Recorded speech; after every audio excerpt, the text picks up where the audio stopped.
ઉજારા films તરફથી જોબન પગી બહારવટિયાનો આ છે પહેલો અધ્યાય. વડતાલના જોબન પગી આણંદ જિલ્લામાં જે વડતાલ આવ્યું ગુજરાતની અંદર, એની આ વાર્તા છે. એકવાર જોબન પગીના સાથીદાર ભીલોના ત્યાં વ્યવહારિક પ્રસંગ આવતા તેઓ જોબન પગીને મળે છે. જોબન પગી જણાવે છે કે ચાલો ક્યાંક લૂંટવાનો પ્લાન કરીએ. ત્યારે બધા કહે પ્લાન તૈયાર કરીએ. ત્યારે લૂંટવાનો પ્લાન થઈ રહ્યો છે. બધા પેટલાદને લૂંટવા ધોળા દિવસે તૈયારી થઈ. જોબન પગી ઊંટ ઉપર સવાર થઈને નીકળી ગયા છે.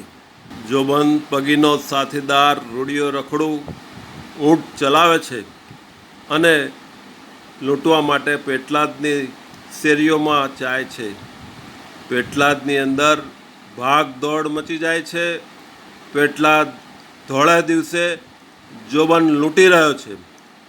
એટલું ખતરનાક, લોકોને મારે, હિંસા કરે, પાપ કરે.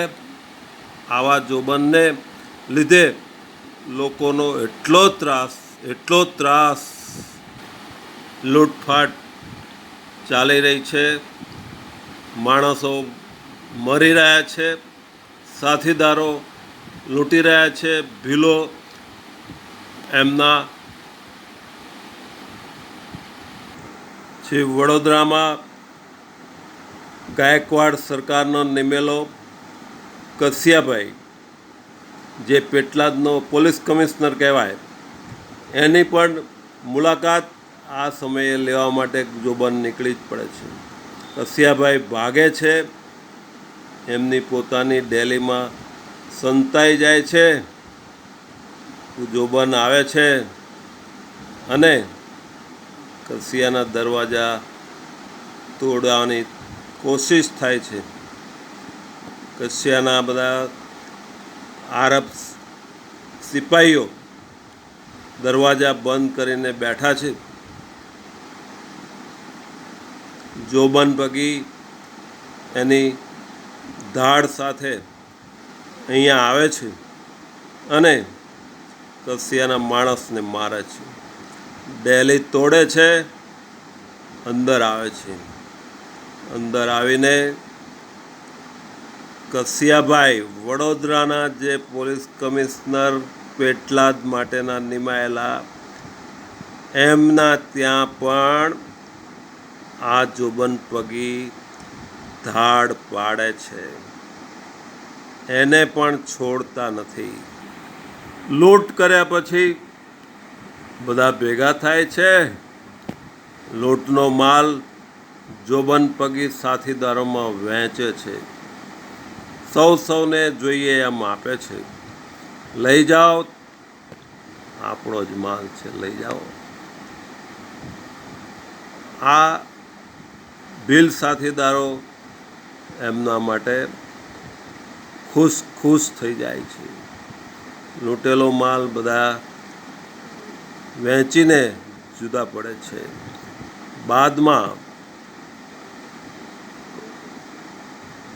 પેટલાદના પોલીસ કમિશનર કસિયાભાઈને એક જાસો મોકલે છે.